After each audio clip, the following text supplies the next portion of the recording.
গরু ছাগল মানুষকে এক জন্য কিনে, মানুষ তেমন মানুষ কিনতো, দাস দাসী খরিদ করত। দাসীকে ক্রেতা গর্ভবতী বানাতো।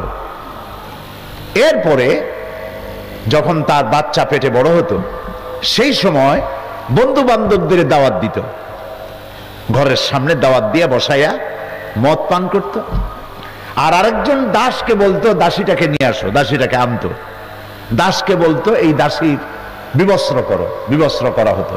এই পেটটা ফাড়া হতো। তারপরে জীবিত মায়ের পেটের বাচ্চাটা বের করা হতো।